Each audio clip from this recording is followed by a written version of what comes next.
नमस्कार दोस्तों, मैं शाहजहां आप सभी लोगों का बहुत बहुत स्वागत करता हूं। जैसा कि आज हम लेकर के आए हैं आप सभी दोस्तों के लिए आदिकालीन साहित्य इतिहास से संबंधित वस्तुनिष्ठ महत्वपूर्ण प्रश्न जो कि पूछा गया है एग्जाम 2 दिसंबर 2016 को ये एग्जाम हुआ था और फर्स्ट शिफ्ट में जो एग्जाम हुआ था उसी का ये क्वेश्चन है। तो आप सभी दोस्तों के लिए हम लेकर के आए हैं। तो आप लोगों से एक ये छोटी सी रिक्वेस्ट है कि जो चैनल पे नए हैं वो चैनल को सब्सक्राइब कर लें और बेल आइकन बटन को प्रेस कर लें ताकि हम कोई भी वीडियो लेकर के आए आप सभी दोस्तों के पास तुरंत पहुंचे।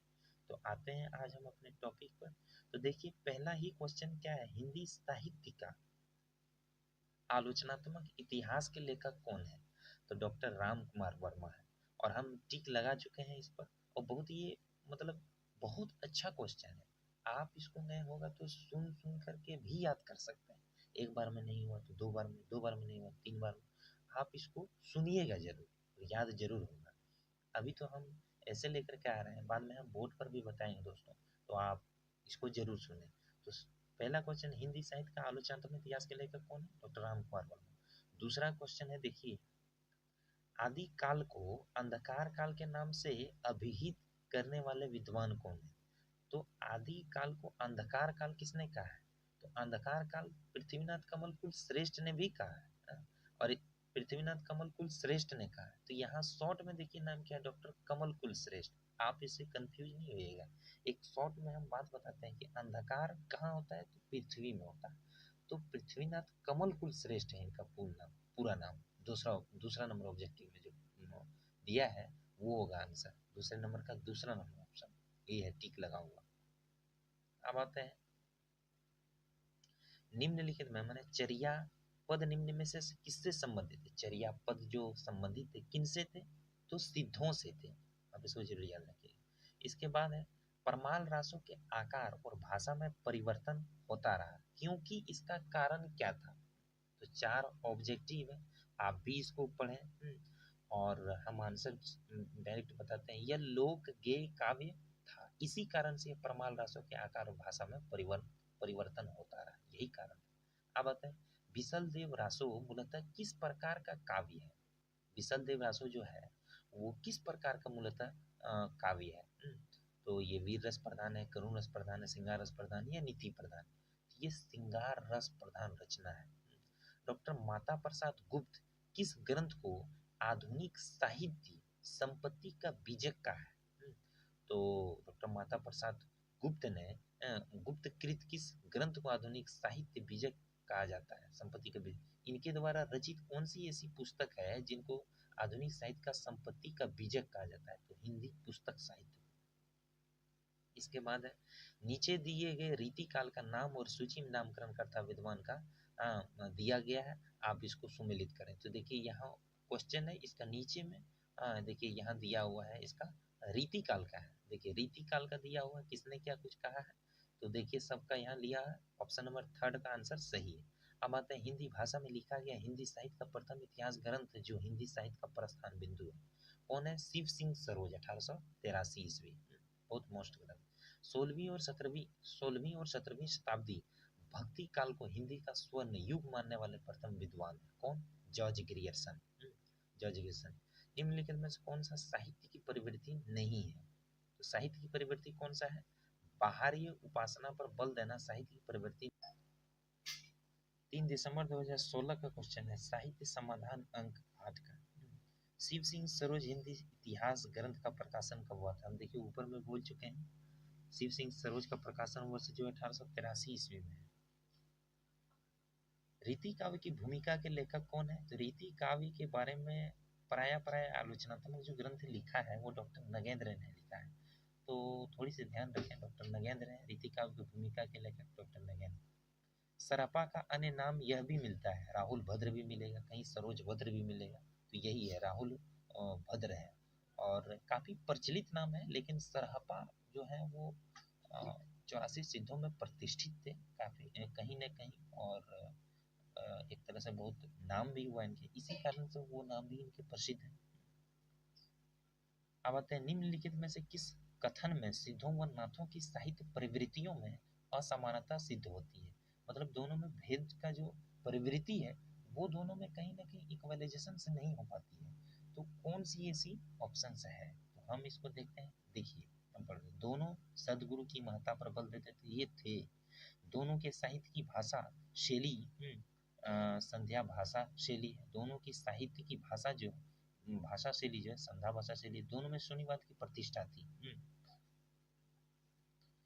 और ये सब तीनों है और दोनों वाम मार्गी साधना पर बल देते हैं। मतलब दोनों जो है एक ही मार्ग पर चलने वाला धारा जो है ऐसा नहीं है, कुछ कुछ जो भेद है वो अभेद है। तो वही चीज इसमें कहा गया था। यहाँ देखिए क्वेश्चन में लिखा हुआ है कि प्रवृत्ति में असमानता सिद्ध होती है, मतलब दोनों इक्वल नहीं हो पाता है। बाकी सब तीनों में दोनों में सदगुरु की महत्ता थी, गुरु की महत्ता। 4 नंबर ऑप्शन हो जाए। इसके बाद 84 वैष्णव की वार्ता की कर्ता कौन है, तो गोकुल नाथ। कहीं गोकुल नाथ भी मिलेगा, कहीं गोकुल नाथ गोस्वामी भी मिलेगा, तो वही है। निम्नलिखित में से कौन सी रचना जो विद्यापति की नहीं है, तो विद्यापति की रचना कौन है, पदावली है, कृति पताका है, कृति लता है, कविता रत्नाकर नहीं है। अपभ्रंश का किस कवि को अपभ्रंश का वाल्मीकि किस कवि को कहा जाता है, स्वयंभू को अपभ्रंश का वाल्मीकि कहा जाता है, आप ध्यान रखें इस बात को। इसके बाद आते हैं लक्ष्मीधर का कृत प्राकृतिक पेंगलम की विषय वस्तु क्या है। बहुत मोस्ट क्वेश्चन है 8 नंबर, आप इसको मोस्ट कर लें। लक्ष्मीधर कृत प्राकृतिक पेंगलम की विषय वस्तु क्या है, ये छंद शास्त्र ग्रंथ है, ध्यान में रखें। अब आते हैं निम्नलिखित में से कौन सी रचना निम्नलिखित में से कौन सी रचना हिंदुस्तान की तुति यानी अमीर खुसरो की नहीं है, 2 सुकूने हैं, ढाकोसला है। कौन सी रचना हिंदुस्तान की तुति अमीर खुसरो की नहीं है, 2 सुकूने हैं, ढाकोसला है, खाली पारी है। मिराजुल आशिकन जो है वो मिराजुल आशिकिन मिराजुल आशिकिन।